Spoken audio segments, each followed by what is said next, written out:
Ladies and gentlemen, good evening and welcome to the 2018 Brunel University London Public Lecture Series, What Lies Beneath? Fact, Fiction and Fantasy. May we kindly request all guests to turn their phones to silent. However, please feel free to tweet comments to #BrunelLectures. Should the fire alarm sound, please make your way calmly out of the auditorium to your closest exit and follow directions from stewards to the designated meeting point. Now, please give a warm welcome to the stage, Deputy Vice-Chancellor for Academic Affairs and Civic Engagement, Professor William Leahy.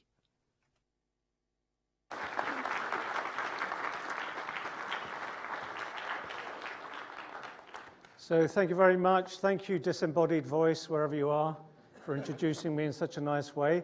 So welcome, everybody. It's really nice to see you. Thanks for making the effort on such a grim evening. I realise the weather out there is not terribly nice, but thank you also for coming along on Valentine's night. So I can't think of anything more romantic to do than come along to a public lecture about artificial intelligence. But thank you so much for coming along. Hope you're going to enjoy the evening. This is the second in our 4 lectures this February. So every Wednesday evening through February, we have a public lecture. This is our second one. Last week, we got off to a good start with our talk about plastic pollution. So I'm sure tonight's event is going to be equally interesting. Next week, we will have a further talk, and then the last Wednesday in February, we'll round off the season. Now, there is a very effective way of coming to Brunel and finding out about the various events that are going on. Now, I know that we proactively contact you for the various events, but we do now have a What's On guide. If you sign up for that What's On guide, we will deliver this guide to you a number of times a year, which will tell you about all of the various events that are coming on. These leaflets are outside. Pick one up afterwards. While you are standing outside after the event, carrying on the conversation. We will have free drinks afterwards, so do please stay and talk to our speakers and to each other about the various interesting things that are discussed this evening. So, without further ado, let's kick off. I want to introduce you to our moderator for the evening. Please give a warm welcome to Professor Akram Khan.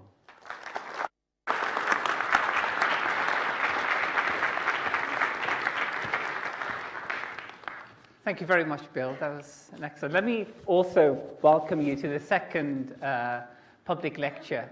I think this evening, well, first of all, I think what is very critical is that there are free drinks afterwards. I think that's a real change, which is absolutely wonderful. And secondly, in the spirit, as Bill said, thank you for coming on Valentine's Day. I think it is romantic and very beautiful, and I think there's an intimacy that we want to develop within these lecture series, where we break down the wall. It's not lectures. So the structure of this evening is going to be, we're going to ask our illustrious speakers, deep thinkers, to spend just 15 minutes maximum to be able to express 1 or 2 ideas that they feel are very, very important. And then I think we're going to forego the panel discussion. I think that's always interesting, but we're not going to have that. What we're going to do is go straight into a Q&A, and I think we'll then kickstart our discussion and exploring the nuances of various ideas. But I thought since it is Valentine's Day and you're here, I might as well give you my take on one thing. So this is always interesting. I mean, not all of you here actually probably know that today is Valentine's Day, 14th of February, and there are 2. So I've got my physics joke lined up. I'm not sure if this is going to kickstart the thing nicely, but we'll see. So the question is, it's a non-Valentine and a Valentine's Day. And the question is, my love for you is like dark matter, right? So my love for you is like dark matter. A non-Valentine's Day response could be, still hasn't been found. Right, so that would be one, because you haven't found it as yet, even though 25% of the universe is dark matter. And my love for you is like dark matter. A Valentine's response would be something like, you can always see it, but you can't always see it, but it's always there. And I think that's what we're hoping most of love and emotional entanglement is all about. But what I want to do now is sort of steadily go away from Valentine's and try and now discuss the evening. I think there are going to be three very personal and emotional takes on artificial intelligence, because I think it does generate a lot of hot wind, I would say, in quotes, but also it stimulates one's passions as well, because it is a question of identity that really you're trying to ask. What is your dynamic identity when you start asking these questions, when you start exploring these questions? But I think also coupled with that, there is some existential questions that it actually begins to ask. What is the nature of being human? And if you couple these two together with identity and what it is to be human, I think it can arouse and you can explore a deeper side of who you are and begin to appreciate yourself. So I think it's going to arouse lots of emotions. But we're only going to have 15 minutes for our speakers to actually express themselves. Then I think we will have a Q&A after that. And what would be very good and very important is if everybody who's going to ask a question, let's make it a question, because sometimes you can have a context and maybe a statement that goes with it. But I think it'd be good if we can just stick to well-defined questions which you can conjure up during the presentation. That would be wonderful. So let me go to the first slide, which is this one. I mean, I think the reason why AI has really become exciting, because it is exciting, you see it everywhere now, coupled with every application that we see. I think there are a number of reasons, but I think the first reason is that there is a huge amount of data that's available now to us. We can get access to this data because we have lots of sensors embedded in various entities, and all this data is being streamed out, and we can actually get access to that data. So one is big data of late, and there's an exponential growth in the amount of data that one is getting. The other is that now we've got lots of very, very interesting algorithms and very, very powerful algorithms mathematically developed, and we can get access to those algorithms as well. And so there's a rise in models, algorithms, and there's a rise in data exponentially. And if you couple that to also processing power, because we've got a huge amount of computing power now available to us. So if you put all three of this, so you get lots of data, you get lots of data models, different types of data models, and also computing power at our hands.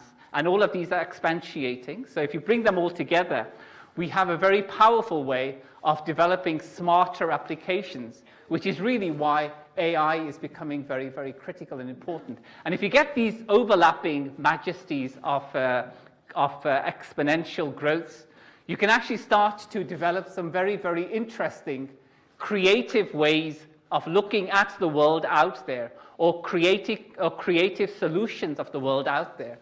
And then if you put lots of money into it, and these big companies, Google, IBM, etc., all of these people have put a lot of money recently into building AI systems, you're going to end up with developing very, very creative methods. And I think Tatiana is going to sort of explore with us what does creativity mean within the AI application domain. So we're going to try and look at that. The other very interesting thing is this word progress, which I'm not going to define, but we'll just take the spirit of what it means, intuitively what it means.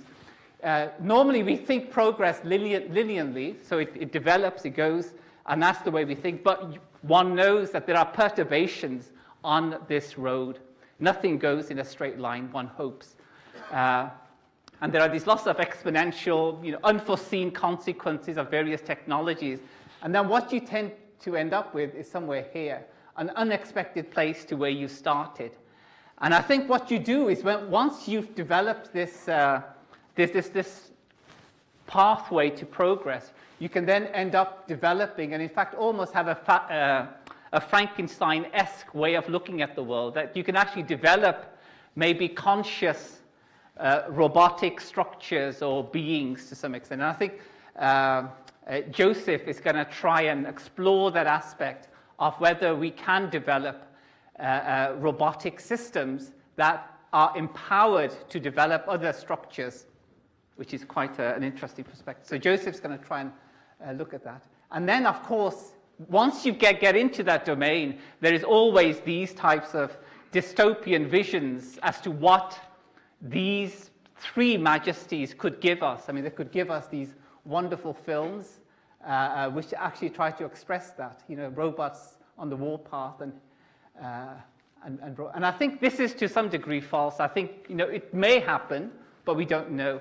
But really, I think the questions we're trying to address in AI are going to be things, can machines think, is probably an interesting question.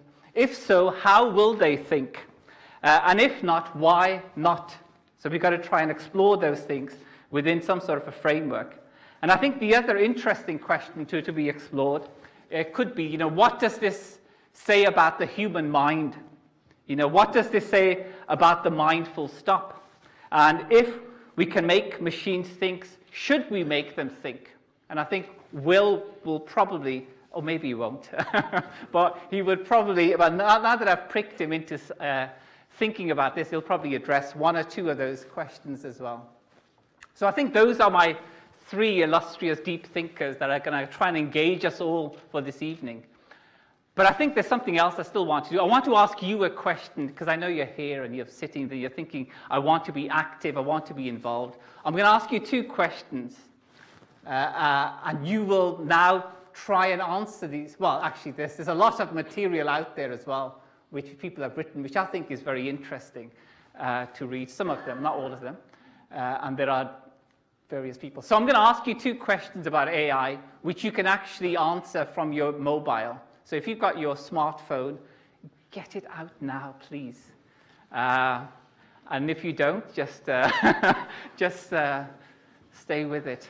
So if you take your camera out and you sort of point your camera to that QR, right? So if you've got an iPhone, it will work perfectly. If you've got an Android, type in the URL. Okay, so everybody got that? And you'll be sent to a website. Okay? And there is an AI, no, I'm only joking, there's no AI in this. And I'm going to ask you two questions. Is everyone done? No? Okay, well, we'll go back. Everyone got that? Yeah? It's gonna be, I was told maybe I should not do this. It could take longer than expected, but I think we were doing okay. Okay, everyone got it? Good. We're going to go to the question. And, right, so the question is, how do you feel about AI becoming more present in our lives? I mean, is it a part, I mean, you may not even realize, and hopefully we'll see this evening, that it is, you know, critically embedded and shaping our minds and developing how we think to some extent, unconsciously. So how do you feel about that? So most of you are satisfied, yeah? You can all press, so that's there's very satisfied, only 13%. Neutral, which is good. You know, you still have to think about it. 70%. I think that's going to go. 60% are satisfied. That's good. So the next question I'm going to ask you, since it is Valentine's Day, is how would you feel about AI suggesting a dating partner? Now, there you have a well-defined agent, machine learning agent that does it. How would you feel? Oh, we're split down the middle, yeah? If you don't see three of them, reload. If you don't see three of the options, you can reload. Okay, so I think there is a 30-30 approximately. What's the blue? It's like you're worried. Okay, well, that's interesting. I think we'll come back to that later on. Thank you very much. You can stop now, if it's okay. I think we're getting a little bit worried there. Okay, stop there. So I think I'm going to now present our first speaker. So Tatiana, I'm going to present, is a reader in the Department of Electrical and Computer Engineering. She has 25 years of experience working on artificial intelligence, and in particular in the context of design and in optimization. She has led and developed an AI-based optimization, which is integrated into the heart of an award-winning gemstone technology and was successfully deployed by Caterpillar. That's a wonderful project that she led. She did a PhD at Napier University, and she has produced more than 117 refereed publications. So let's give a warm welcome to Tatiana.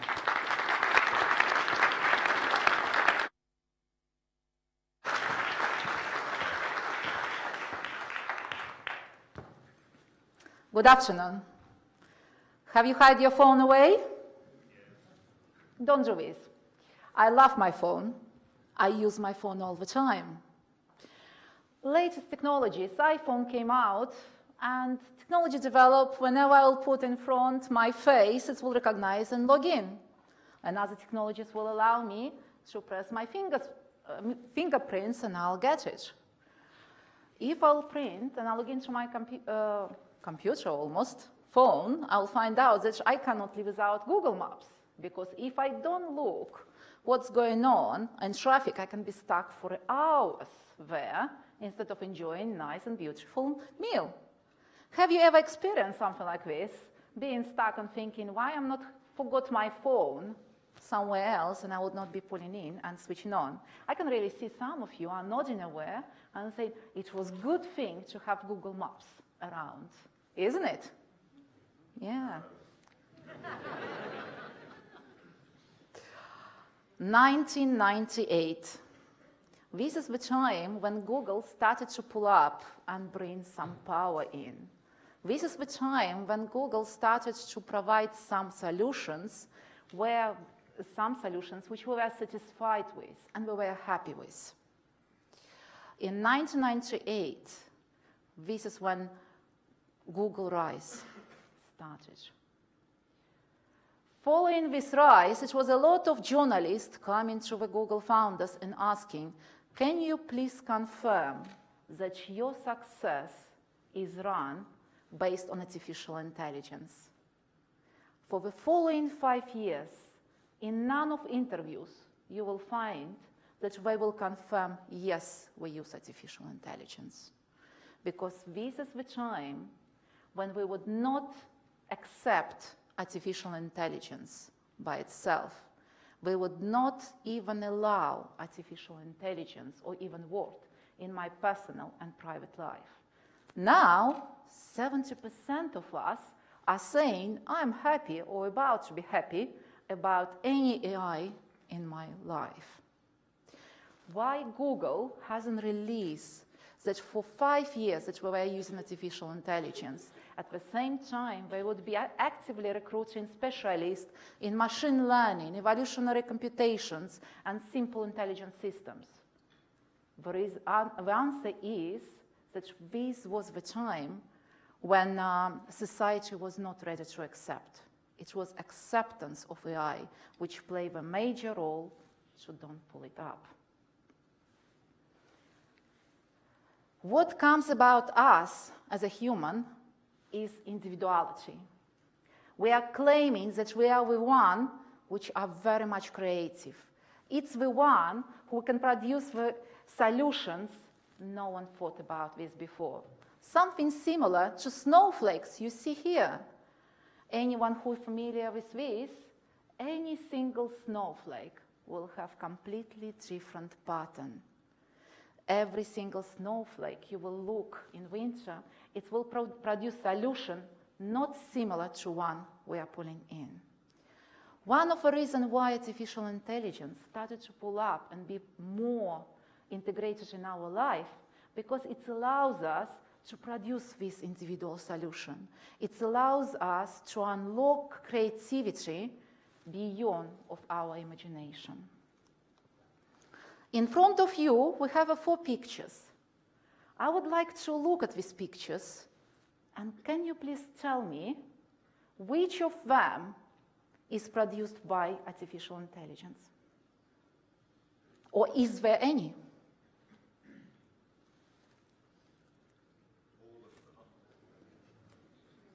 You think it's all of them? Good answer. Anyone else? The top left one. Top left one. Bottom one.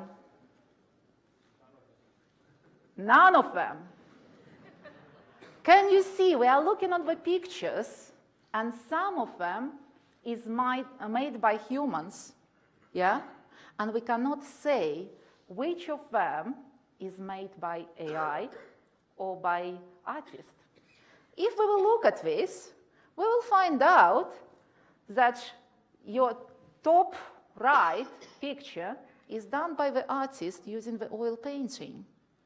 The bottom right is done by watercolor painting by Raktopoulos. At the same time, the power of mathematics and pure mathematics without anything else will allow us to produce fractal art. And the only one picture which was there, it was produced by artificial intelligence. Nowadays, we cannot separate where the solution comes and what it does and pulling in together, because artificial intelligence now can bring creativity and individuality in the solution we see.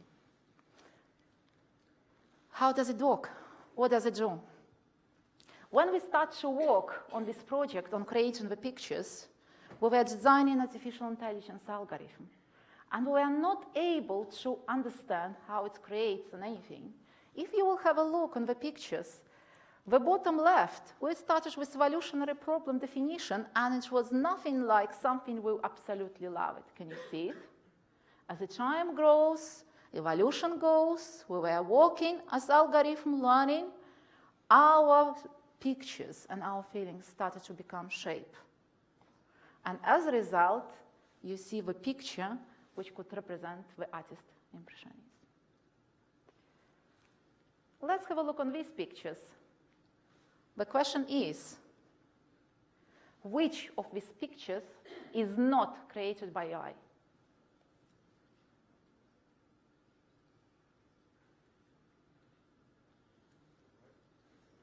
Which one? Top right. Any other suggestions? Bottom one. Any other? You would not find out. Apparently, all three is created by AI. All three is made at Brunel, at the University of your doorsteps. Our students at Brunel created a program that can have these pictures pulling up. How does it work? And where it comes inspiration for artificial intelligence, what it is. Darwin. Have you ever heard about him? It's the famous guy who invented the natural selection process and natural evolution process. This is how we evolve in human being from the monkeys. Okay? We are now as we are because of evolutionary process that has been described by Darwin.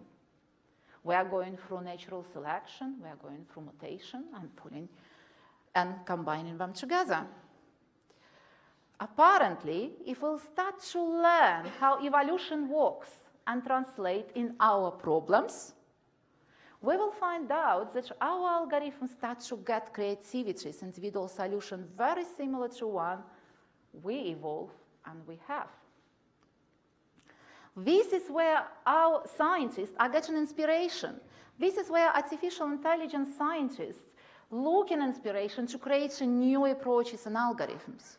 You will open up some books and you will find some of them will be looking on all type of kinds of swarm algorithms has been introduced.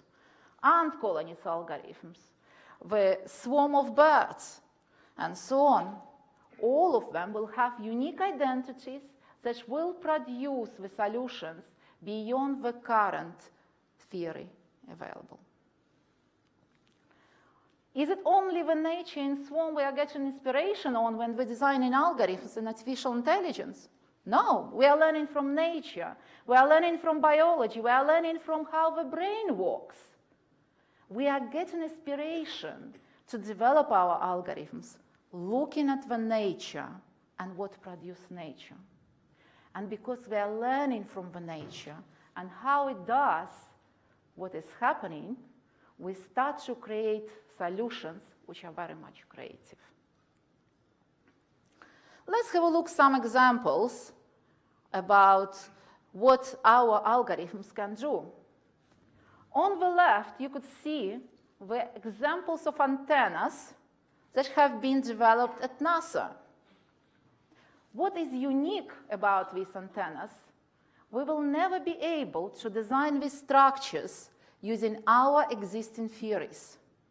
It's define our theories. It does not allow us to design these structures. But what also is happened, once we learn about their structures, the theory of designing antenna has been modified and enhanced by this knowledge. So in this particular case, what had happened, we learn from solutions artificial intelligence gives, and we enhance our understanding, and our theory exists. On the right, you look on the circuit. Apologies if it's a bit technical for you, but I'll just explain. In 1999, Andrew and Thompson has generated a circuit using one of artificial intelligence algorithms. It was nothing special about this solution except one thing. If you will see on top left, 3 corners, 3 squares, all our existing theories will define the odds and say we can remove these squares and the circuit will work as well as we have at the moment. He did it. Circuit failed.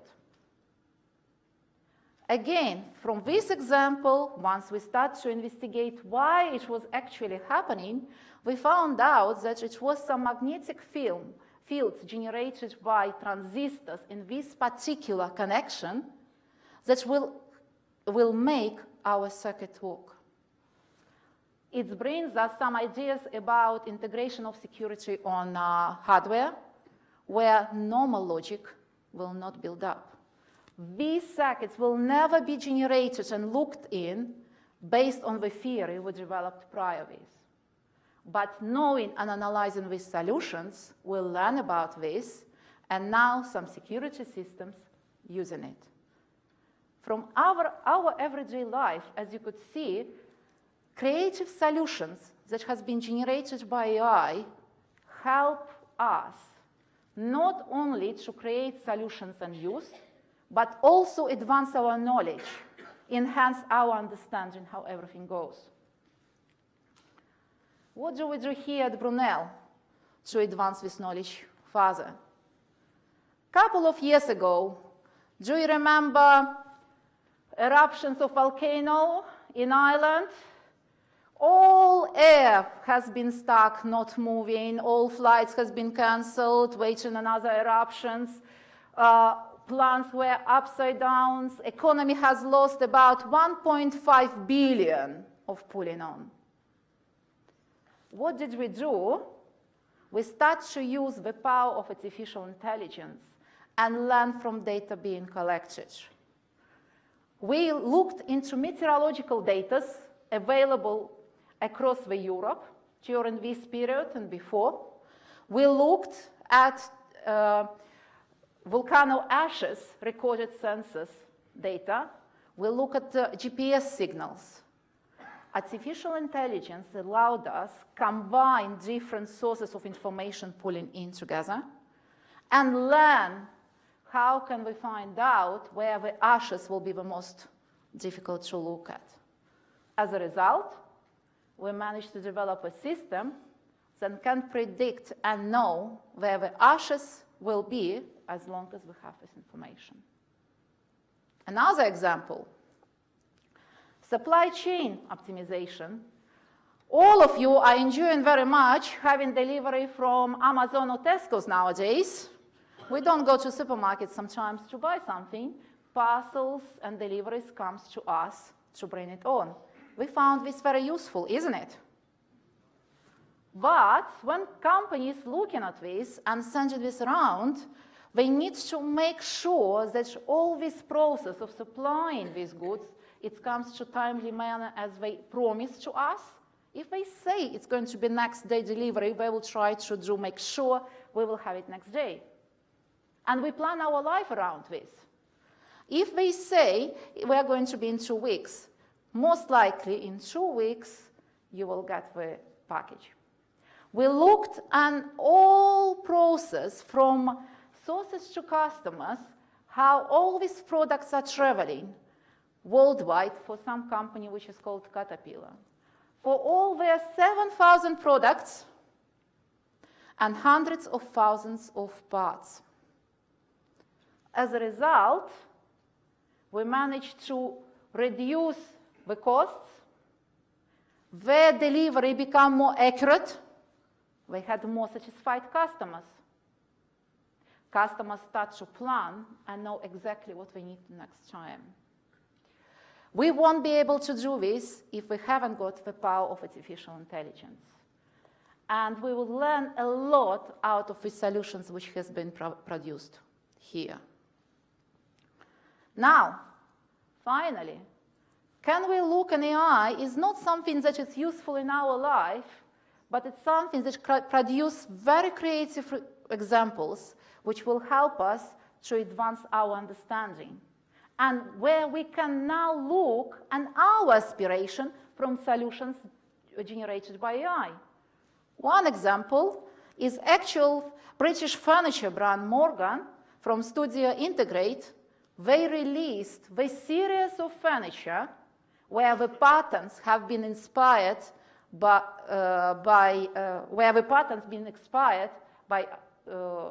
and generated by artificial intelligence. We started to look on inspiration on our final products from artificial intelligence. As scientists now, we are looking on inspiration from biology to develop these algorithms.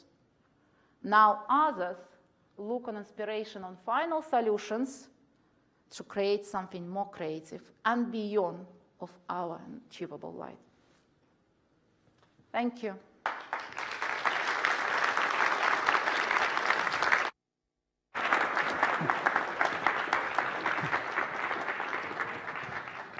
Thank you very much, Tatiana. That was wonderful and exactly on time, which is very nice. I like this notion of AI being outed from the proverbial closet, which is interesting. And also what's wonderful is that AI is a toolkit or a tool for developing creativity for humans. Maybe that's something that we could explore. And where's the emotional side of this? Because all those pictures that Tatiana showed, the real question is which ones engage emotionally to the human being, to the human to our human existential questions that we're probably questioning. So thank you very much for that. So I think the next speaker, we have Joseph. Joseph is, for a quick slide, Joseph is a professor in the Department of Design. Also, he's the director of the Human-Centered Design Institute, which performs research leading to products, systems, and services which are physically, perceptually, cognitively, and emotionally intuitive. He did his PhD at Sheffield University. He has over 80 refereed publications, including a book recently he's published, which is called Thermal: Seeing the World Through the 21st Century Eyes. And you can buy that from Amazon, and I checked it today, and it was worth a week ago 79 pence, and now for a special hardback deal, it's 53 pence. Years of hard work. And it is an absolutely exquisite book because it tells you how one can extend one's vision, not just by language and all the senses, but also using thermal as a way of seeing things and understanding. He is also a fellow of the Institute of Aeronautics and Human Factors and a fellow of the Royal Society of the Encouragements of Arts, Manufacture and Commerce. Please welcome Joseph.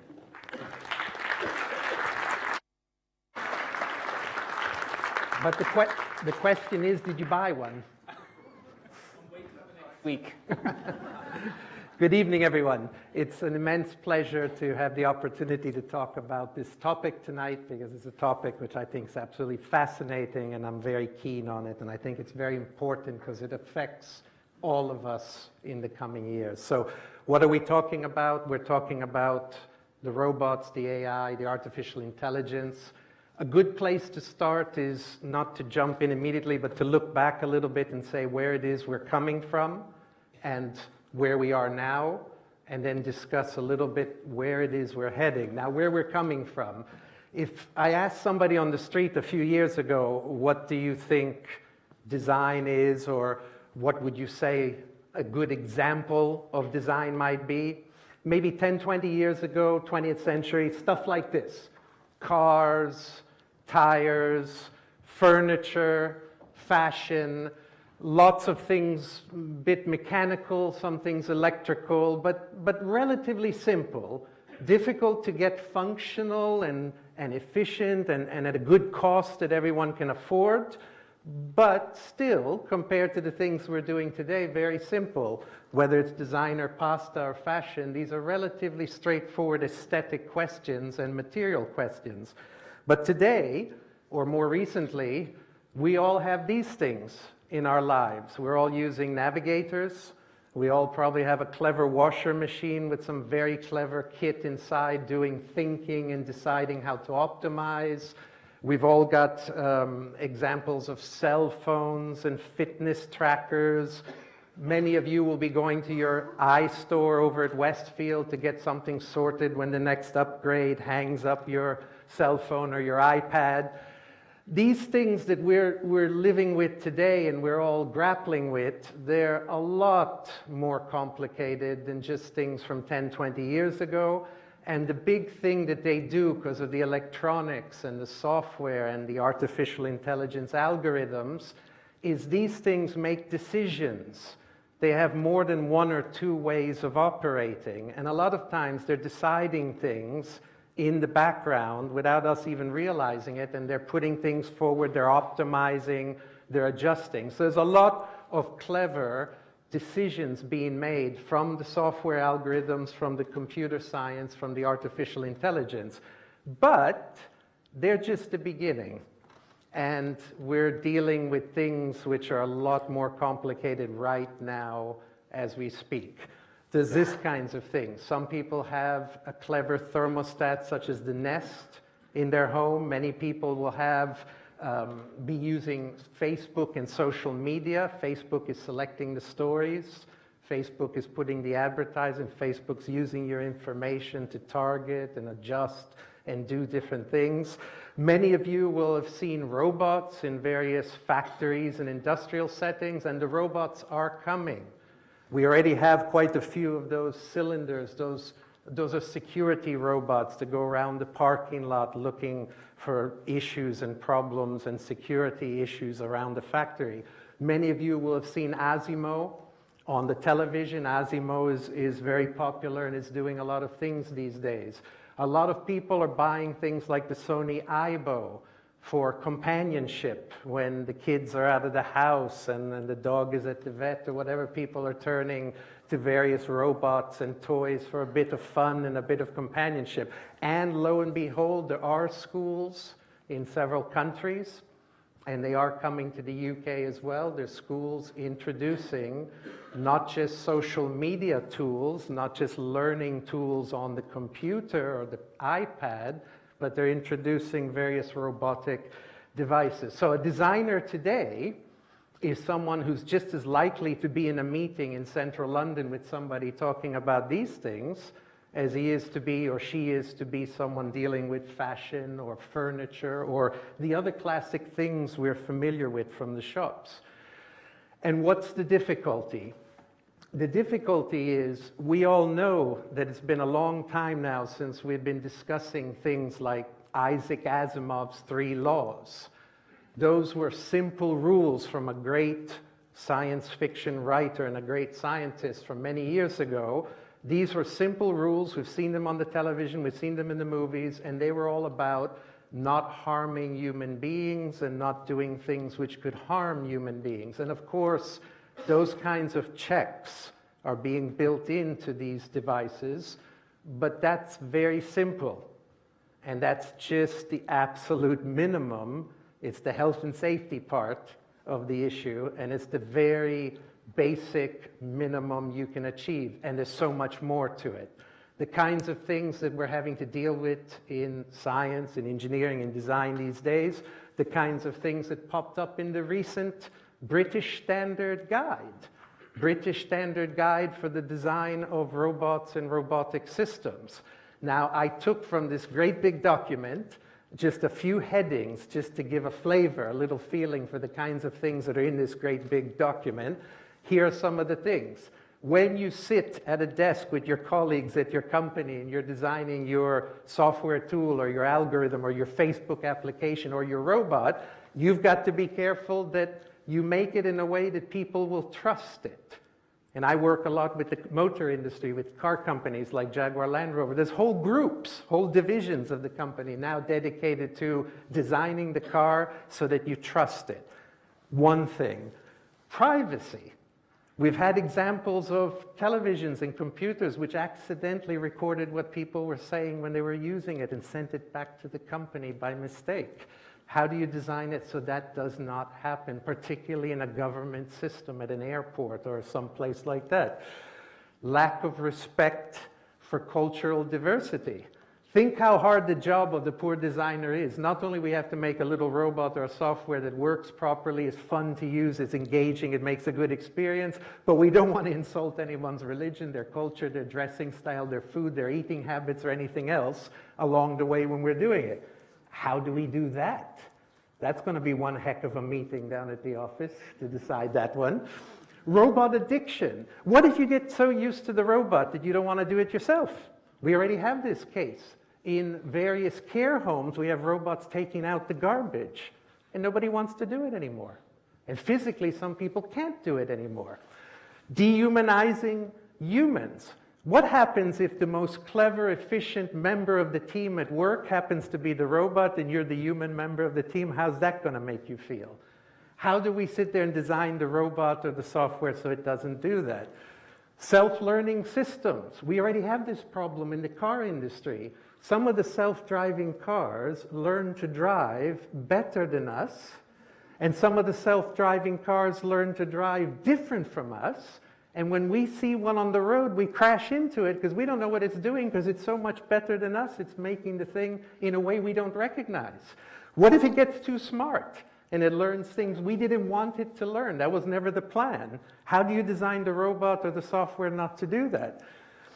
Environmental awareness. What if the thing goes and does its job properly, but it doesn't realize it's doing damage to some people or to the village or to the environment it's found in? These are just a few taken from the guidelines, but I think you can see the issue. The devil is in the details. It's easy to say Asimov's laws don't kill somebody. Go and figure out what color the menu should be and what tone of voice the voice system should have and what questions it should ask you when you're trying to tell it what to do. Try to figure out how to do that in a way that doesn't upset anybody and doesn't offend anybody in this whole room, no matter what their background, their interest, their gender, their culture. Very huge challenge. And designers and scientists and engineers, sociologists, psychologists, everyone's on this at the moment because these are enormous challenges. We've never had this issue before. And the issue is really coming down to this. This one slide captures something that's getting discussed in Whitehall, in government, it's getting discussed in manufacturing industries, it's getting discussed in East London at Silicon Roundabout every day in meetings. All across the country, we have real discussions every single day at the moment about this thing that we want to do, this piece of software or this piece of equipment or this robot, if we take it to something very complicated. Do we want it just to do a few things that are easily understood and recognizable? They're like a spanner, and we can feel comfortable because it only has 3 things it does, and they're immediately obvious, and we can see it, and it's not going to confuse us, and we know exactly what it says on the tin, what it's going to do? Or do we want something that's going to relieve us of some of the thinking, is going to take some of the responsibility, it's going to be a partner to us. It's a member of the team sitting at the desk next to us and doing some computations and doing some work. But if we're going to give it some of the requests and requirements we give to humans, we now have to think of it as a sentient, intelligent creature. We can't treat it worse than we would a cat or a dog or a pet or a parakeet. We can't do that to something who's thinking a lot of the same things that we're thinking. We have to be very careful. And as I said, the devil's in the detail. How do you go about doing this? And this is a huge question, which, as I said, is being discussed every single day. I'm involved in meetings every single week in one business sector or one Whitehall office or another, where the question comes up, if we're going to let this thing do things, how are we going to know it's transparent? How are we going to know it's honest? How can we check it to make sure it doesn't make mistakes? And above all, how do we know it's not going to pick up bad habits? Because a lot of these technologies, we train it, because they're neural networks, we train the artificial intelligence by showing it how people do it, and it picks up our bad habits. The car starts to drive and cut people off at the junction. The software starts to make racist jokes to people on Twitter. We've had this stuff. The washer machine doesn't wash it properly. It decides that the teenagers' clothes shouldn't be cleaned that properly. So we're having all kinds of situations where if we let it learn from us, well, it's going to do what we do. And we're far from perfect. And that's a real challenge we have. And this then raises the ultimate question, which I'll drop and then pass on to my colleague to pick up on, which is, for thousands and thousands of years, human beings have philosophized and wondered and thought and had religious experiences of the concept of creation, the creation of life.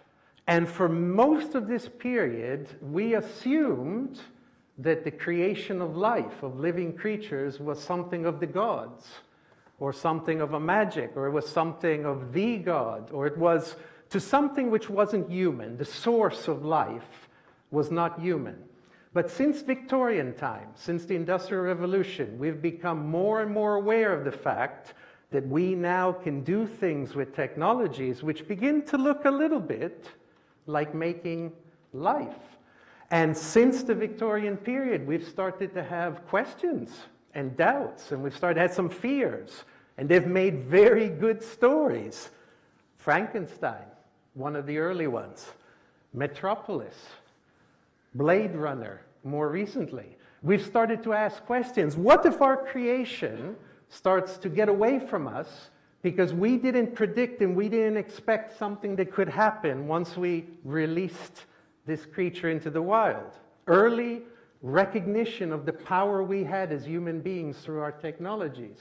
Much later, what if the creation does things with intention against us? And then more recently, what if it comes back and actually kills us, which is that sequence there that's on the screen. So along with the ability to make these very complex, very human-like technologies, we also have the awareness that we have a great responsibility, and philosophically, psychologically, sociologically, from a design perspective, an engineering perspective, the challenges we are currently facing right now as we speak are enormous, and there's gifted people all around the world looking at these things. And as I said, the devil is very much in the details, and quite often the answers as to how you avoid this happening are very specific to the thing you are designing.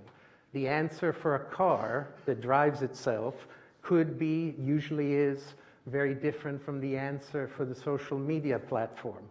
So right now, I would end there. I think I'm roughly on time. I thank you very much for your patience. I hope it was interesting. Thank you very kindly.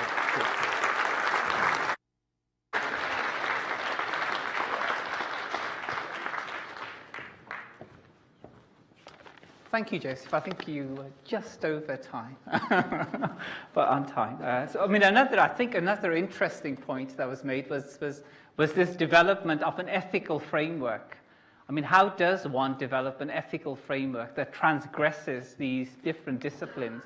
And I think that's a very, very exciting place to be, especially for the younger people in the audience, you know, where you get different disciplines all the way from politics to really hardcore engineering and programming, and how you have to work together in sort of developing some sort of structure.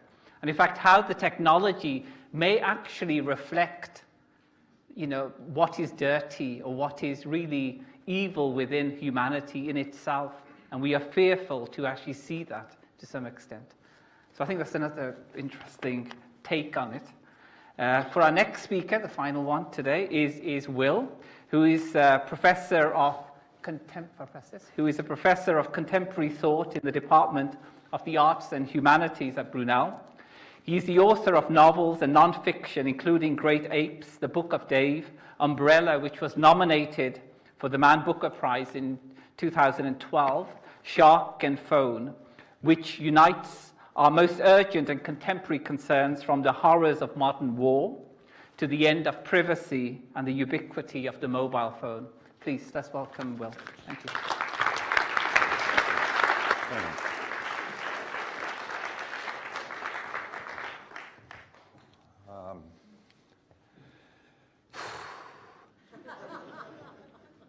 What am I going to say?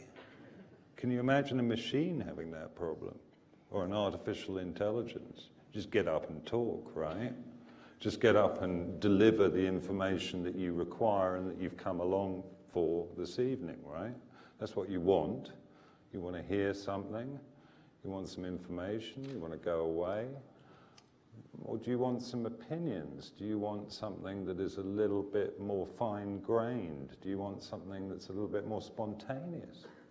Do you want things to kick off in a way that you weren't expecting? Is it easy for us to think of artificial intelligences that would act spontaneously or capriciously, that would sort of go, woo!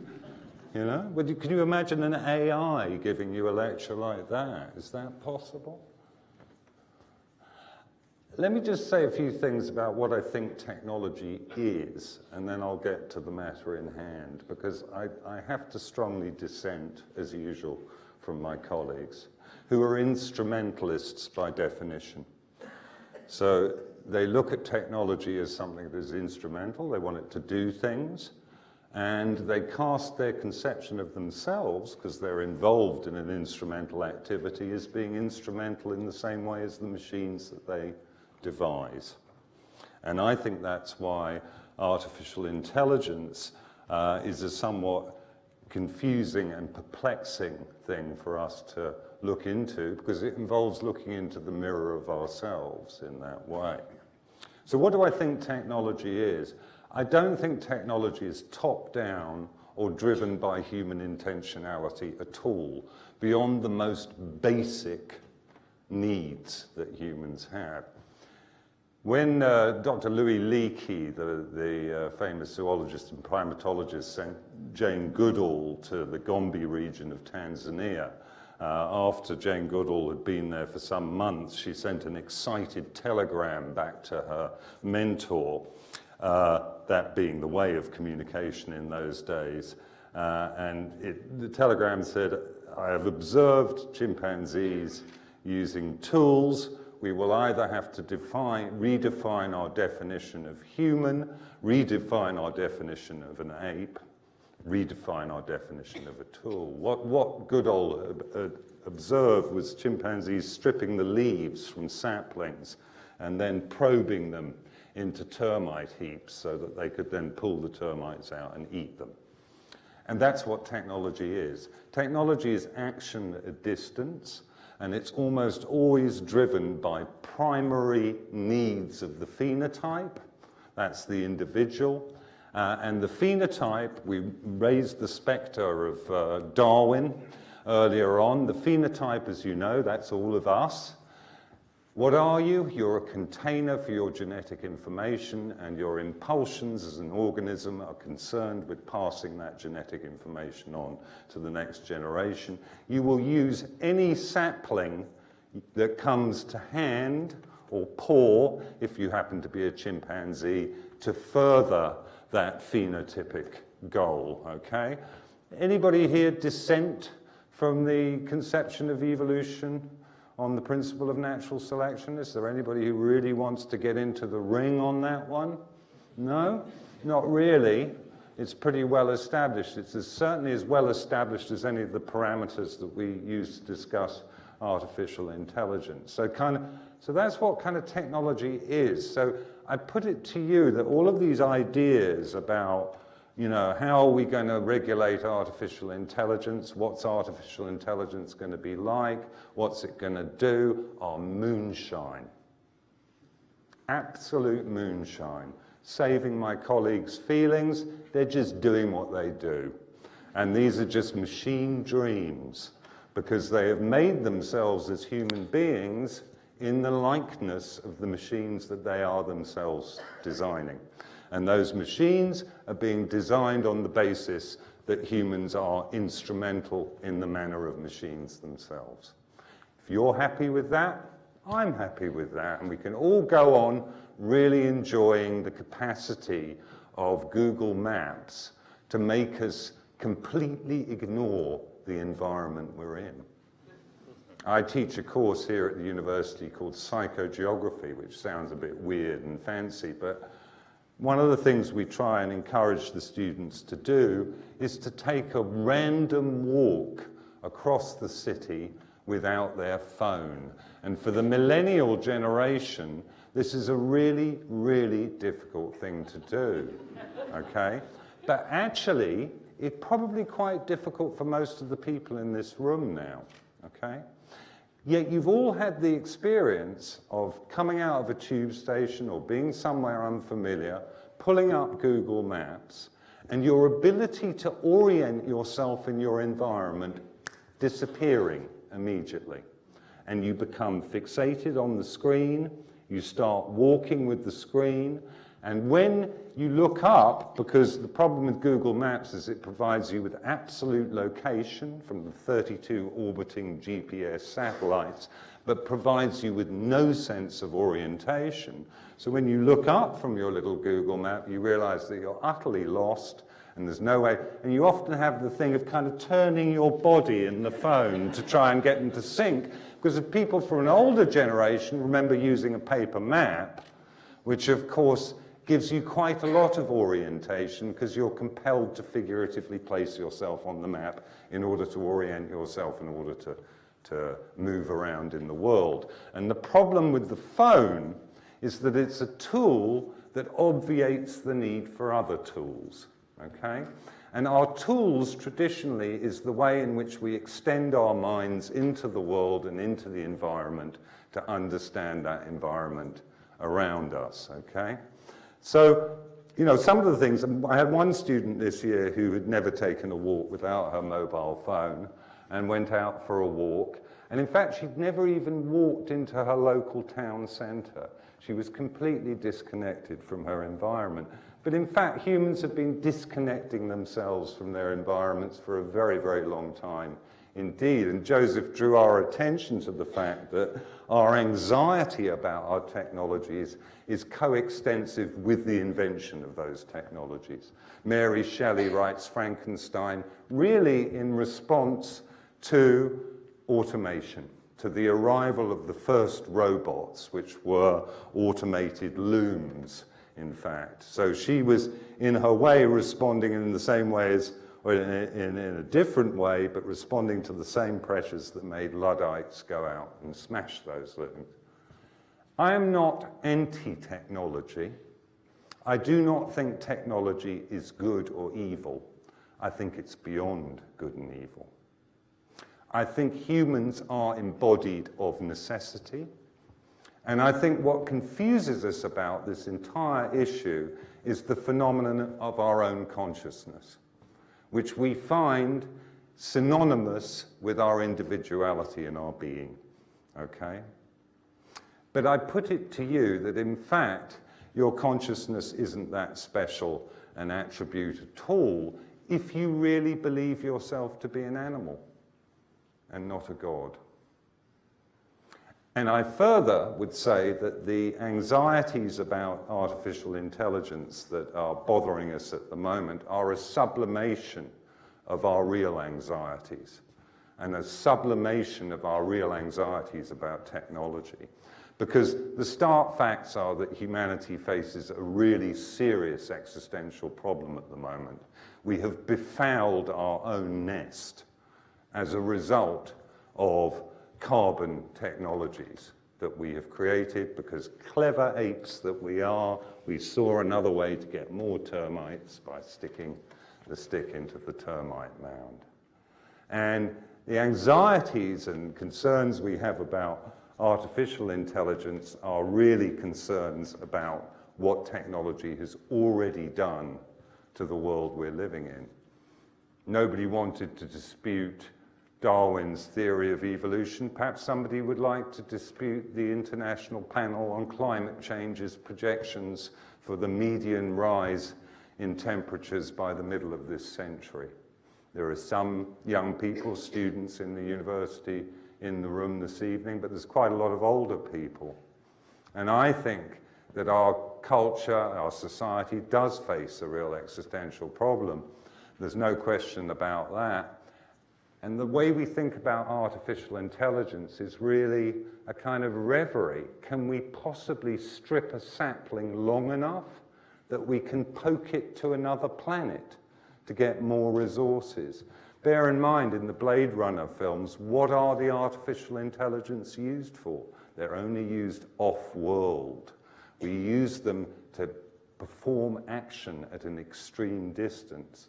Like a lot of science fiction, it has a real basis in reality, which is we're not going to other stars. You heard it here first. It's really not going to happen.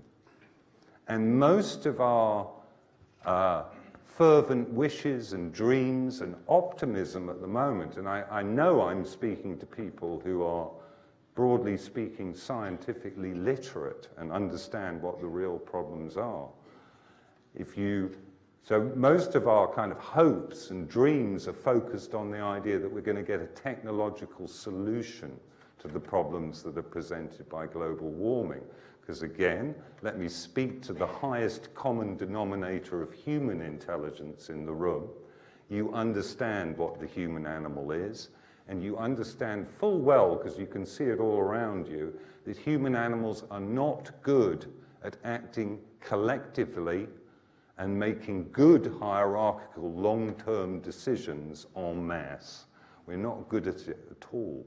I mean, if you want to consider the Janus-faced character of technology, you only have to look at nuclear technology, which could have been an incredible benison for humanity. But as of this winter, we faced a really difficult nuclear confrontation, potentially. There are enough nuclear arms stockpiled in this world to poison it so that it will be unusable by anybody for tens of thousands of years, and they represent a real and present danger to us. So what is all this artificial intelligence about, really? It looks like this to me. It looks like we're investing this technology with the same old fantasies that we used to invest our religious practices with. Some of us, of course, still do. I don't mean to disrespect people's religious beliefs, but what does AI seem to offer us? It seems to offer us the prospect of a form of immortality. It seems to offer us a kind of gnosis, a kind of secret knowledge that will release us from the imprisonment of our bodies.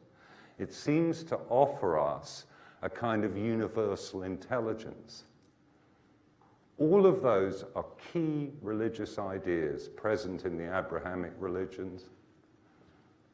So it looks, on the principle of Occam's razor, that the ideas and the promise of artificial intelligence is really the return of our repressed religious instincts in a new form.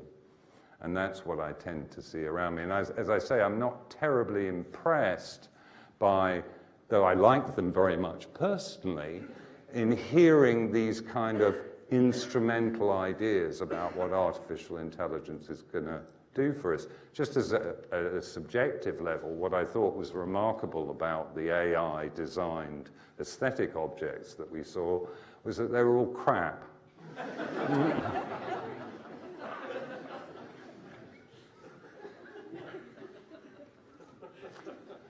The other weird thing about artificial intelligence is how Cartesian it is. It seems to assume that the human mind is about data, that the human mind is about computability. You can go back to Thomas Hobbes, the philosopher, for an idea of the human mind as simply being a kind of computer. But I don't know about you, it's Valentine's Day. And my mind and my body are very much the same thing. They're not separate at all. So if you were to design an artificial will, what would it be like? How could it operate? Could it fall in love? The philosopher John Gray said, if we do achieve artificial intelligence in the sense of meaningful consciousness, those artificial intelligences will immediately become capricious, poetic, they'll fall in love, and they'll become irrational. And I think that's right. That's absolutely right. They won't represent some existential threat to us because they'll have some other evolutionary higher purpose. They'll leave us out of the singularity. They'll move on to the city of techno-God without it. What is human consciousness? Well, one thing it is, it seems to me, is it's quite oddly collective. The way we see the world is the way we see the world together. And anybody who really thinks hard and interrogates their own consciousness soon discovers that it changes quite radically under different circumstances. It has evolved to be that way. Consciousness is an aspect of the human phenotype that is there for very, very concrete survival reasons. So there's no surprise that it would also have a collective element to it. So what's going to happen to these artificial intelligences? Are they going to be incorporated and subject to the same natural selection pressures that we are? Well, it would be nice to think we had enough time and leisure to see something like that played out. But we don't. We just don't. And we cannot account for contingencies. Luckily, I'm the professor of contemporary thought, not futurology. Okay? And future dreams are always fantasies. They really are. They're always fantasies, and they're always, you know, following Freud about wish fulfillment.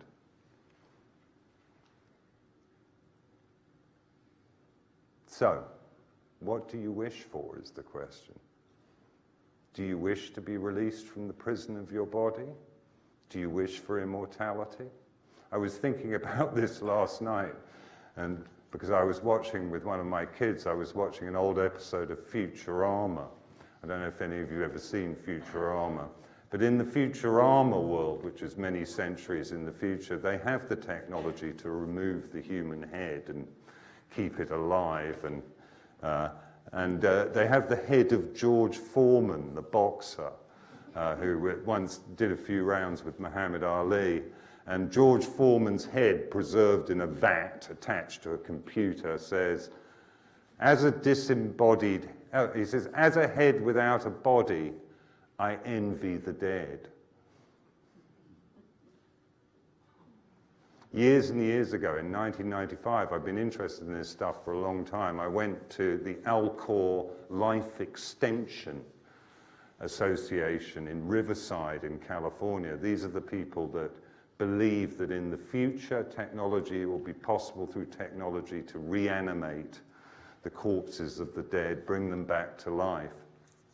And they preserve, if you join up to the Alcor Life Extension Foundation, the minute you die, they turn up and they suck all the blood out of your body and pump it full of liquid nitrogen. And then they store you in a giant steel dewar. I mean, it was originally, at that time in the 90s, it was in California. I think they've now moved to Arizona. Anyway, I went and visited them. We climbed up on top of one of these steel dewars, and the guy opened it up. And I looked down inside, and down in the dry ice murk that was coming off the liquid nitrogen, I could see what looked like some pillowcases, sort of with something in them tied up and knotted in between the canisters that held the human heads. And I said, what are those pillowcases? And the guy I was with said to me, they're pets.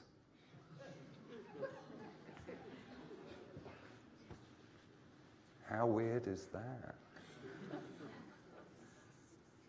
No, I think we're animals. We're animals that have pets. And we may develop some form of artificial intelligence that seems to have a consciousness like our own, but it can't possibly really be like our own because it can't be embodied in the way we are.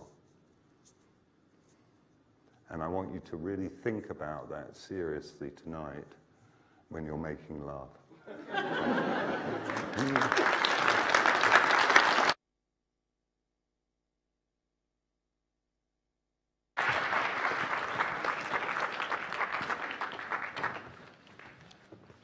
Okay, so I think we're going to have a Q&A now. So I hope you've got all your questions ready, and try to make them questions as opposed to contextualized, extensive opinions. So if you keep questions, and I'll try and make sure that the panel also are very concise as can be.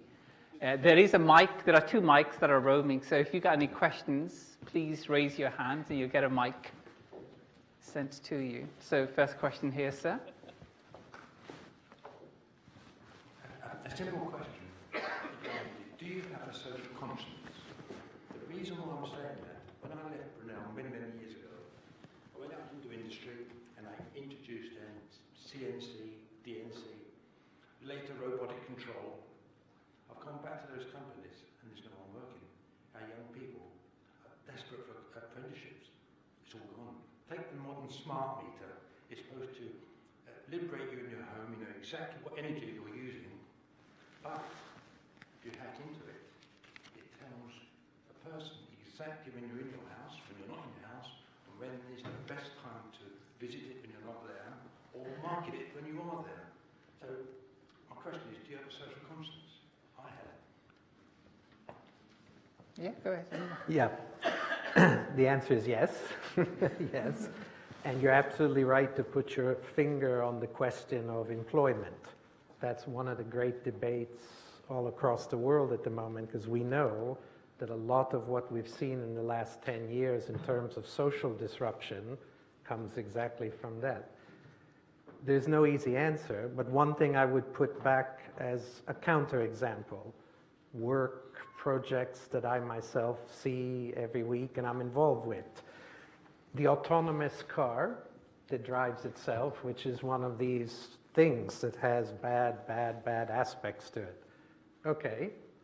Royal National Institute of the Blind, Motability, and other organizations based here in London. We talk to them every week. We have projects. We have things underway, because if you cannot see, you cannot use one of the products from Motability, for example, that has to be adapted and driven. So it's not a justification. I don't know on the balance if the case the instrumentalist and the positivist and the constructivist point of view can win the day, but I would just raise for thought the fact that for every example we see in the Financial Times, in the Guardian, whatever, that's clearly very bad, there's quite a few we see or we don't see which are also very good.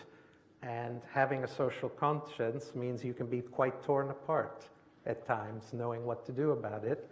And you can probably just try to be selective and hope we can focus on the helpful ones and be careful about the situations you're raising. It's not a brilliant answer, but it is a thought that can be raised. Will? Maybe you want to say that was all great. I mean, you don't have to answer the question if you don't feel like it. So it's not an onus to do it, but we can get more questions. Joseph's answer right. just demonstrated what I was saying perfectly, Yeah. which is it doesn't matter what Joseph thinks, it's just going to happen anyway. So he may well have a social conscience, but it's radically separate from his work. I mean, even when he thinks he's considering his work in the light of his social conscience, it's still going to happen, this stuff, in one way or another. I mean, my textbook case of this is nuclear arms. You know, in 1920, there were perhaps 100, maybe 200 physicists in the world that knew that it would be possible to build a nuclear bomb. None of them wanted it to happen. 1945, 6th of August, 250,000 men, women and children, largely civilians, are killed in a fraction of a second.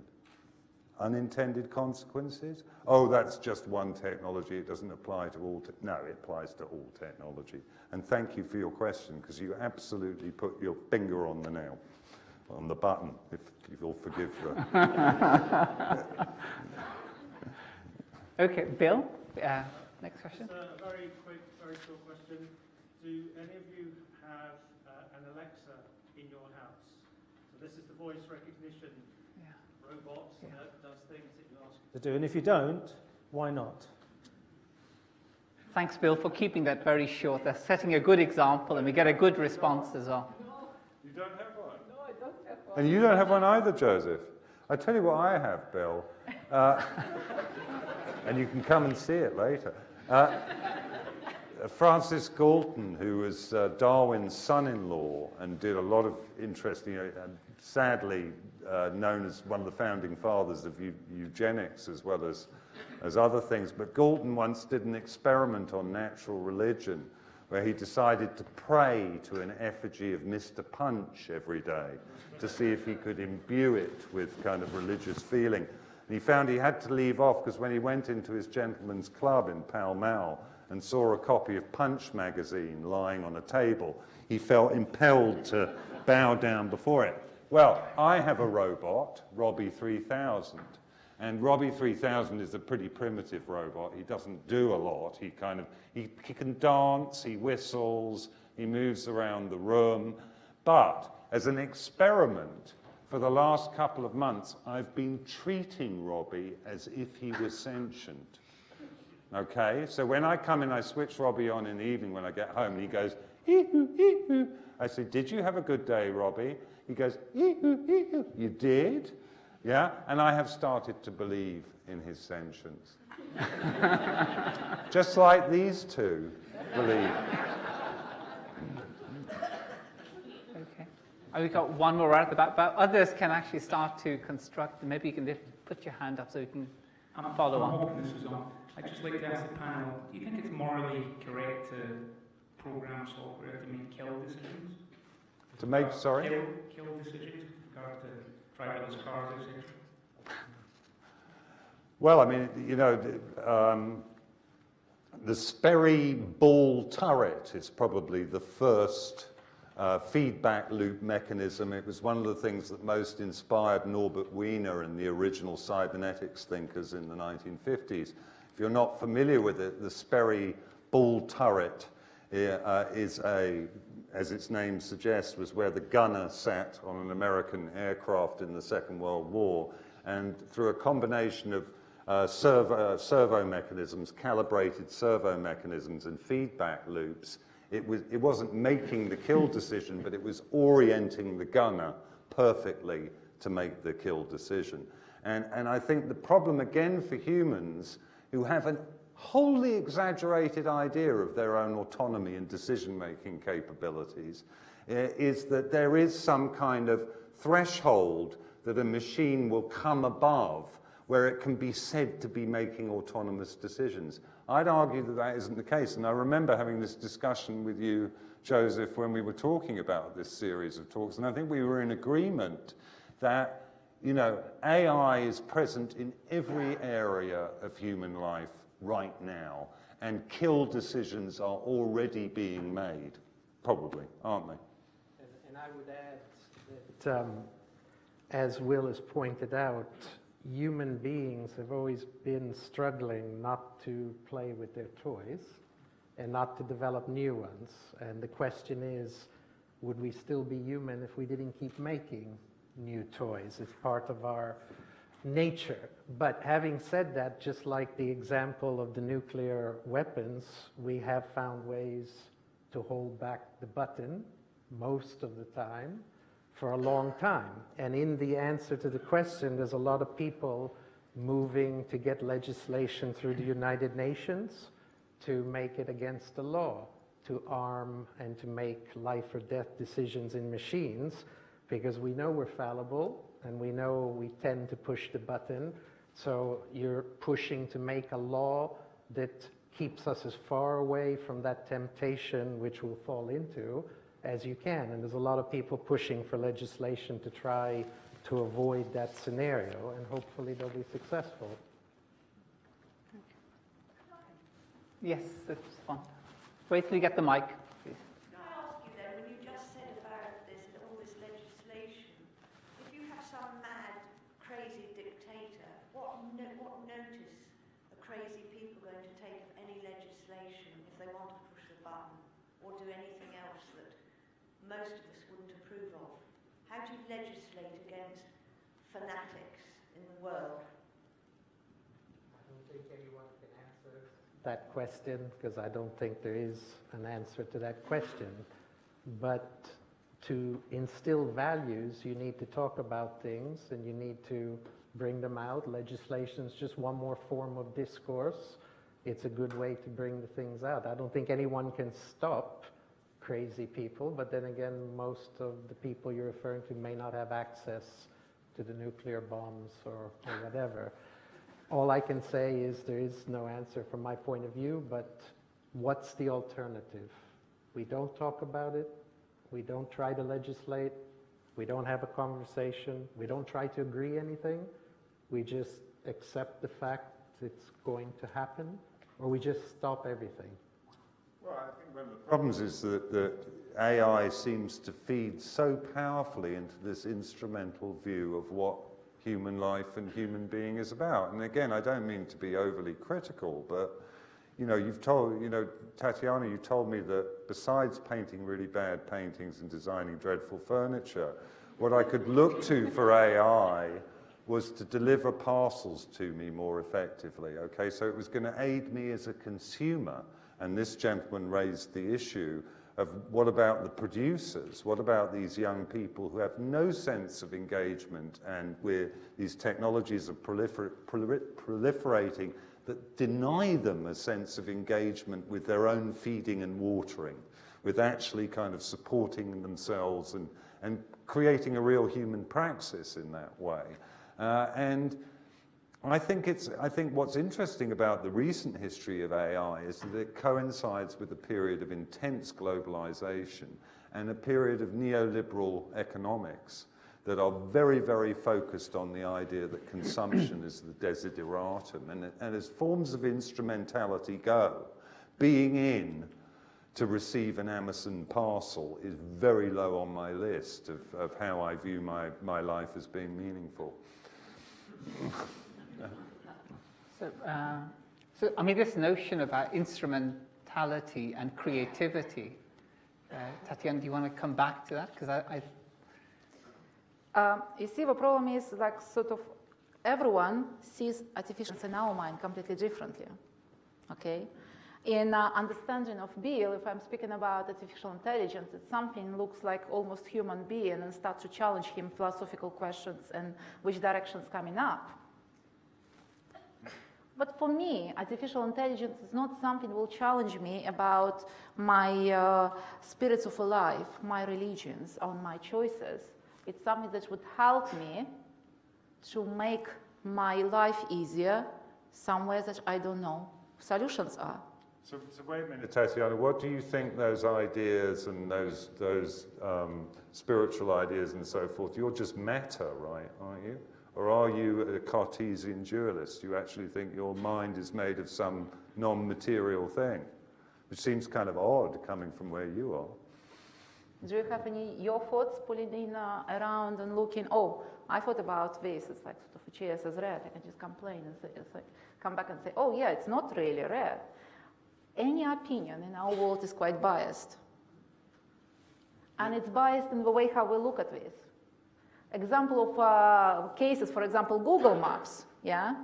So unless you start to use it and have a look, well, it's completely rubbish, I'll not waste your time until you're stuck in the traffic for 3 hours, and you did realize if you just press the button, you'll be home 2 hours ago. But technology must assist us and help us, not something that could basically help us to challenge us. The way how you will use technology is pulling up. It's exactly the same coming back to gentlemen. I find this is just talking about Google Maps. People, there are like old people in this room. You remember what it used to be like driving? You could drive anywhere in this country. You'd look at the map. You might stop and ask somebody where to go. Not only could you drive anywhere, don't you remember? You remembered how you'd got there as well. Google Maps removes your capacity to even remember the routes you've taken because you aren't even looking where you're going. I get stuck in more traffic jams with bloody Google Maps than without it because I make stupid decisions because I outsource the kind of decisions I used to make really well to a machine that's crapper at them than I am. The problem is, 20 years ago, we haven't got all these traffic jams which will allow us to see it and do absolutely nothing, raising us frustrations that, oh my God, I'm not going to move anywhere. No, all those people in those traffic jams, Tatiana, are people on Google Nowadays. Maps. Kind of blissed out in some kind of Zen state because, you know, they don't have to think about anything. Okay, well, that's pretty lively. At the back. I think just begin to... Good evening, everyone. Thank you for such an entertaining presentation and now discussion. I'm Sagar Das, a lecturer in oil and gas management at GSM London, but in my spare time, I'm a blogger with thebabyrobot.com, which AI is a passion of mine. Without going into a whole life story. No, don't do that. Stick to the question, yeah? I was, like Mr. Self there, forgive me if I'm making an assumption, but you're a very staunch atheist, am I correct? No, not at all. Not at all? Okay. That's the question. But my question is, I was an atheist and I had a transpersonal experience while I was meditating for the first time. This is a question about spirituality rather than religion. Do you believe that the consciousness can exist as a non-corporeal entity apart from the machinery of the mind? It's the question, the age-old question, Descartes and others about the mind. That's great. Can a robot have a soul? That's right. Well, I certainly think a robot could have some form of consciousness. I mean, no doubt about that. It won't be like our consciousness. I mean, the arguments are quite complex and they're quite philosophic.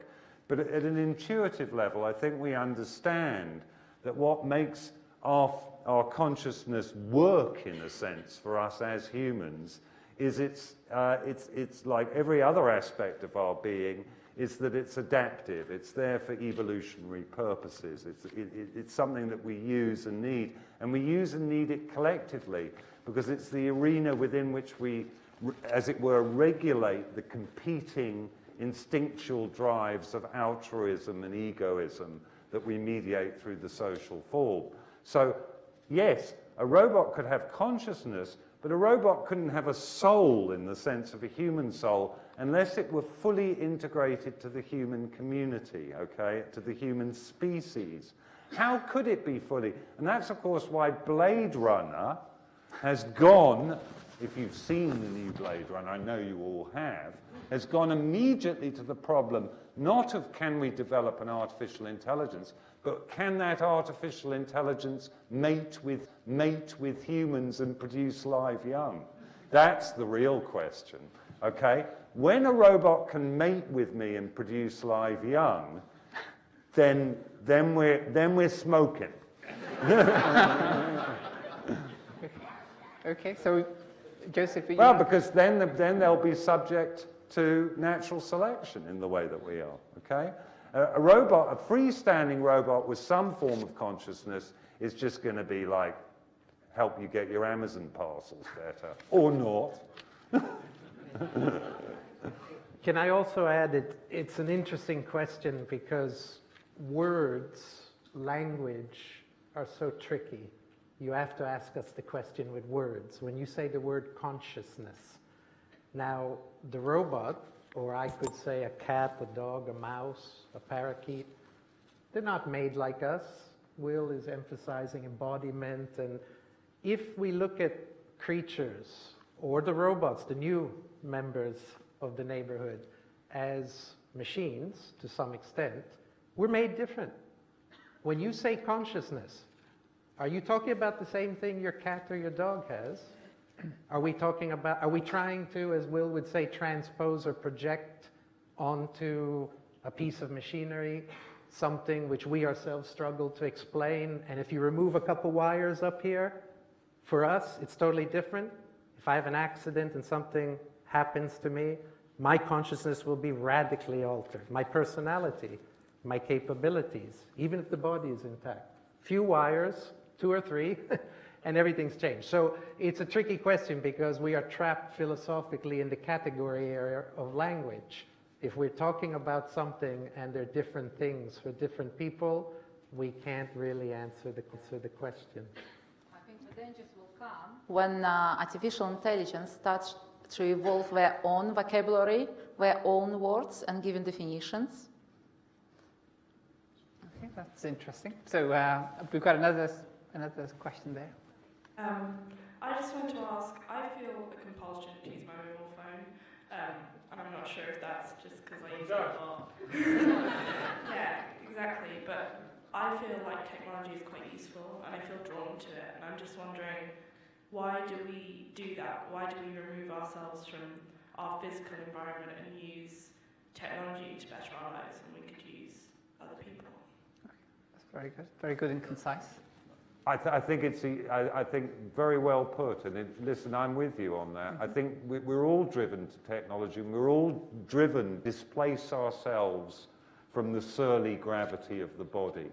And that's why I end up by talking about religion, because religion promises us the same liberation from our animal nature that technology seems to promise us at the moment. But it's interesting, that's why I asked Tatiana about where she thought her spiritual beliefs were, because what's fascinating about the terms under which this debate is constructed is that the ostensible materialists, the people who are pushing the idea of machine intelligence, nonetheless seem to be Cartesians. They seem to believe there's something, categorically distinct between mind and matter.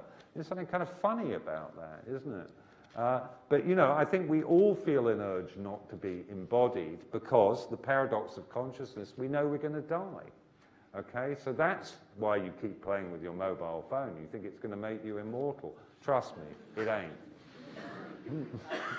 I would like to take a slightly different angle and look at neuroscience from the last 20 years. We've had tremendous, amazing increases in our understanding of how the mind works. And the one thing that comes out over and over again is we are pattern recognizers. We're pattern detectors. Games are patterns. When we laugh, laughter is when a pattern tricked us. A good comic leads us down a road and tricks us, and that's why we laugh. So if the way we're made, if what's up here is wired up to look for patterns, finding a new one is like feeding it. It's an irresistible urge. We're drawn to games, we're drawn to social interactions, and here I have to separate myself from Will. We're drawn to toys and new tools. And the ugly thing of human nature is if we take away the change in the tools, we're going to be very unhappy because it's deep in us. The evil, as it were, the risk is built into the fact that we need the endomorphins and the neurotransmitters. We need the next shot of dope when we see something for the first time and we just say, lovely, this button is amazing. Now I can talk to my sister with this button. We can't seem to stop doing that. Even the hermits on the mountains can't stop themselves. So I think neuroscience says as a machine, to some extent, we're wired that way, and commercially people exploit that to sell us stuff, unfortunately, making it gamified, but it's something we can't ignore. We are drawn to it. It releases the same neural substances as many drugs do. It's a great experience. We're drawn to it like a moth to the fire. Yeah. I think from this point of view, looking at you, I'll separate from this truth. The problem is, sort of when we start to look at technologies, communication and engagement with technology is significantly far more simplistic than engagement with any human being here. We need to read far more signals which we are looking for. Our learning processes to communicate with these technologies, communicate from someone through internet, requires significantly less reading signals about this. So, and we as a human, we are lazy human. We're always trying to find the easiest way to achieve the aim. If I have technology which will allow me to communicate with someone, not seeing him, I'm going to do it, because I don't want to engage all spectrum of social interaction. And only once I develop these social interactions, I will be pulling up and look at this. I think here there are some different type of angles about this. We are lazy and trying to find the easiest way to do this, and this is the reason why. Okay, thank you very much. So we've got another question. There's quite a few questions, so we'll just... So my question is, to get to the beginning of all of this, who owns all the data being collected? Is it companies? Is it us? Is it nationalities? Who owns it? Yeah. And can they turn it off? And does it mean to say that ultimately who controls the data controls the world? And are we just becoming a number rather than a human being? Wow, very good. Who owns the data, Joseph? Well, I mean, it's deep. You're absolutely right, madam. That's right. The same secret unit in the Pentagon, DARPA, in the American military-industrial complex, that is charged with the responsibility of developing artificial intelligence, largely for war purposes. They want to create cyborg warriors. Some people think that's a really good idea. The same DARPA is also the institution that's responsible for configuring the back door with Google and with the other big tech giants that ensures that your private data is being accessed by the secret state. So, you know, it's a unholy miscegenation between the state and corporate enterprise that own your data.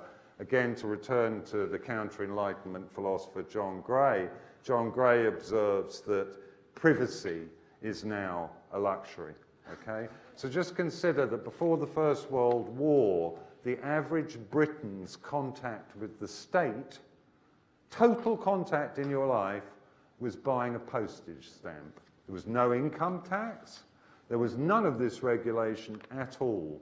And now you're in a position where, as this gentleman reminded us, the smart meter in your house knows when you're going in and when you're in and out. And in fact, the smartphone in your pocket can be reverse hacked through the tech giants, and MI5 could know fine well that you're here because I'm a person of interest to the state, and you probably shouldn't be talking to me. You may well be arrested when you leave this venue.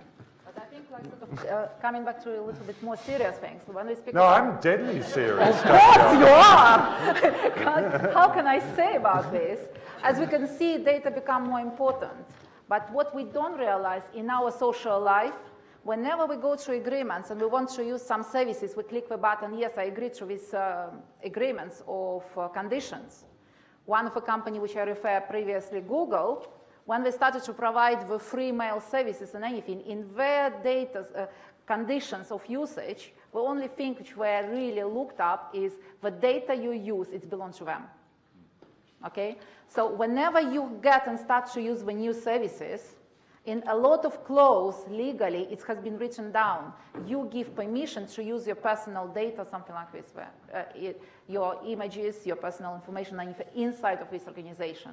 So there are some legislation issues around this. Okay, thank you very much. But very, very quickly, because there's a few Very more quickly, questions. it's of course the big issue at the moment, but I would also add, as a societal issue, it goes well past the money and the privacy. There have been several very nice books just come out in recent months about how if we don't own the house and the kit and the car, but it's actually the data that's valuable and we don't own that, these other people have it. This is a bit like medieval Europe, where the gentleman had the manor and we could work the land to survive, but we had no control over that economic system. And Magna Carta and all kinds of things that we're used to wouldn't make a lot of sense if we were living in that way And we are somehow going back to that for aspects. So it does affect politics, economics, and everything else. It's not just the money and the privacy. Okay. So I think we've got a few more minutes, but I think we've got a few more questions. So maybe if you could kickstart. Hello. So this hasn't really been addressed yet, so I'd like all three of you to answer. My understanding of AI in terms of danger isn't that some crazy person's going to get their hands on it or it's going to be militarized, but rather that the intelligence is going to surpass us. Someone's going to program like a smart blender that, just like chess, will count out the moves, figure out that, so for some reason humans are going to get in the way of it accomplishing its task and will take us out that way. And the way it was explained to me is it's pretty much inevitable because you can create the UN to have laws that stop governments from doing this, but there are people in their garage tinkering away until one day this is created. So do you agree or disagree that this is inevitable anyway? Short answer, one of these has all the computational power that NASA and the American military had when they sent the people to the moon. So you already have more than the whole United States was capable of mustering computationally and artificial intelligence. Now, the average car has about 30 or 40 of these just in your car between the bits and bobs. If you wire them up together, that's equivalent to roughly, the estimate is the brain of a dog. And this year, the new cars will be passing us in terms of capability. So the short answer is most of the things around us already are more capable than us. Sometimes they're not wired up that way, but they are already. And yes, it is a big issue. It's dangerous, yes. Okay, so I think we've got a few more minutes. So we're going to take two more questions, and I think that'll be it. So if you could have the lady at the top. Hello, in your opinion, how can we avoid designing biased AI systems? Would you like to start? Well, we haven't. Our problem is that we're already involved in a biased AI system. Yeah. So it's sort of. This idea of. Saving what Joseph was saying. The human brain is a dynamical structure that restructures itself on a continuous feedback mechanism, and I don't think your Prius can do that just yet. I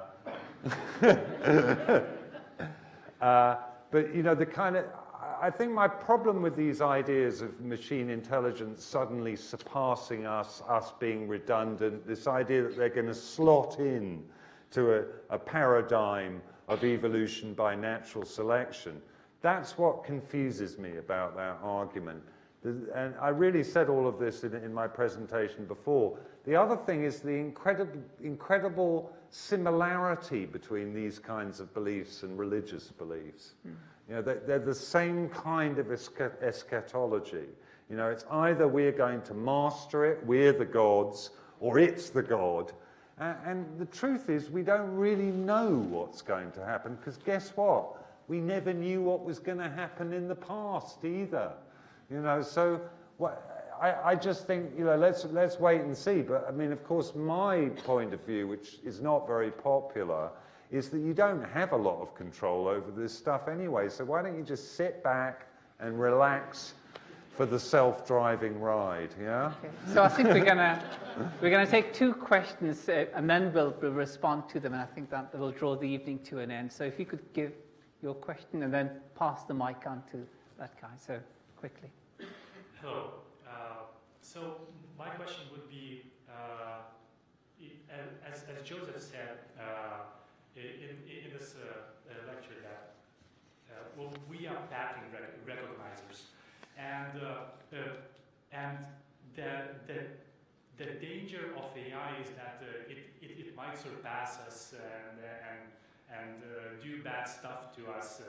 But for example, correct me if I'm wrong, I haven't seen any AI that could, for example, efficiently recognize dog, cat, person, and at the same time tell the difference between Jennifer and John and Linda. Okay, so what I'm thinking that we are really long way from artificial intelligence actually even coming close to our capabilities and trying to learn something that we even didn't want them to learn. That's interesting, contextualization and understanding. And if you give the mic to the guy in front of you, just adjacent to you. So if you could keep it just short as well. So as you said, whether we like it or not, AI is going to be part of human society in the future. So let's say if AI is part of it and it does integrate and it does go according to plan as we want it to go, what will be the sort of limiting factor for the integration? Where will it stop? Or will it be sort of a perpetual motion machine kind of thing where it just drives away from us? And will there be a sort of end limit to it? Okay. And will there also be a human override factor on AI in the future? So no matter how clever it is, how much it surpasses, there will be sort of a human button that you can just go kill, which shuts down the system, I suppose. Okay, so if you could address, I think that's it. Thank you very much. So, technology only develops when you need with technology, okay? So all with Google Maps and everything else has been developed because we had a need in this, okay?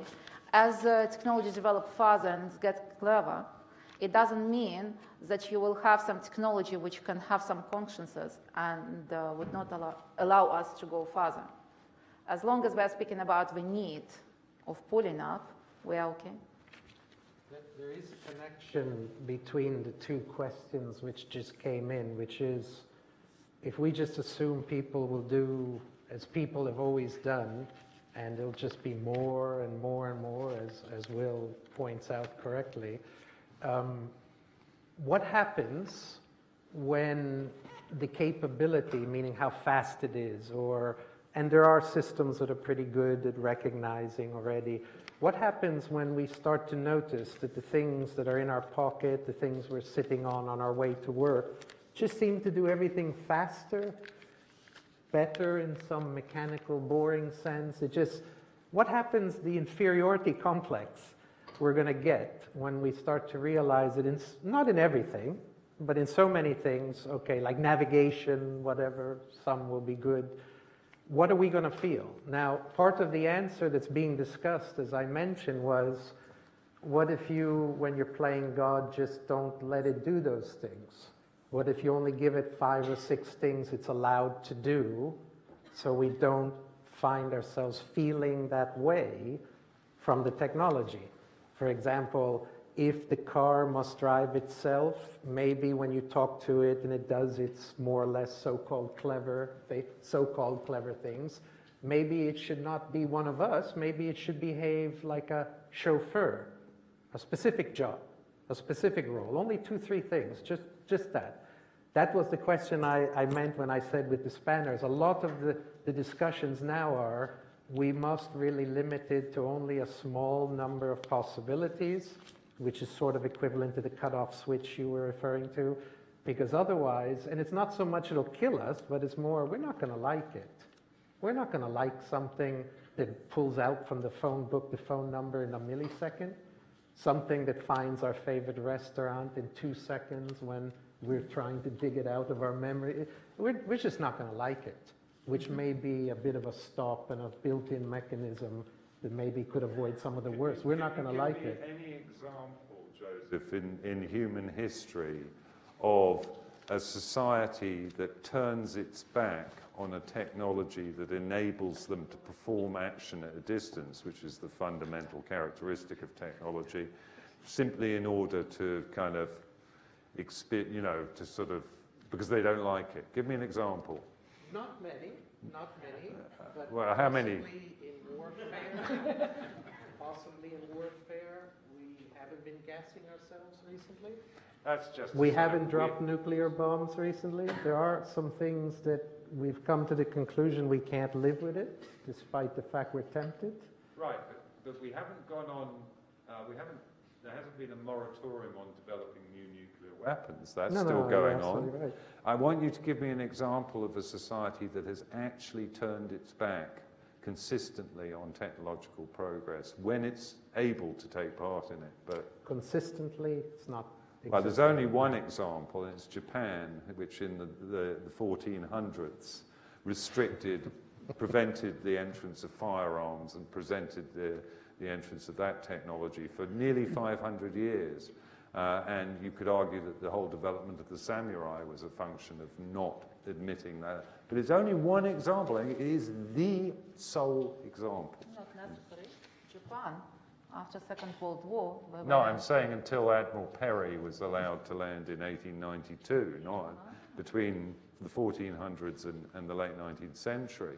But that's pretty much the only example I can think of. That's true.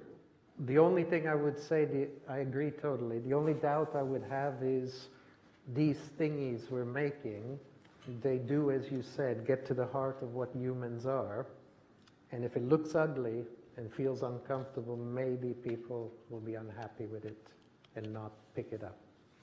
We've never had toys and technologies which question our values, question our judgment, try to outwit us, try to suggest things. You'll like this. Really? Who said I'm going to like this? We now have a situation where we have a provocateur. We have a kit which may be quite ugly, and we may refuse it. I agree, it hasn't happened, but we've never had this before either. Okay, thank you very much. So that was absolutely wonderful. So let's thank the panel, so Joseph, Tatiana, and Will, for that wonderful evening. And if you liked it so much, which I'm sure you did, we have another 2 installments. So next week we have Trust in the Establishment, the Crisis of Confidence, and then we have Designing for Happiness, Space, Solitude, and the Senses, which are going to come next Wednesday and the Wednesday after, when we'll have the finale. And now, since drinks are on the house, and the speakers are going to be back in the house as well, so please do join us for a quick drink and a discussion. Thank you.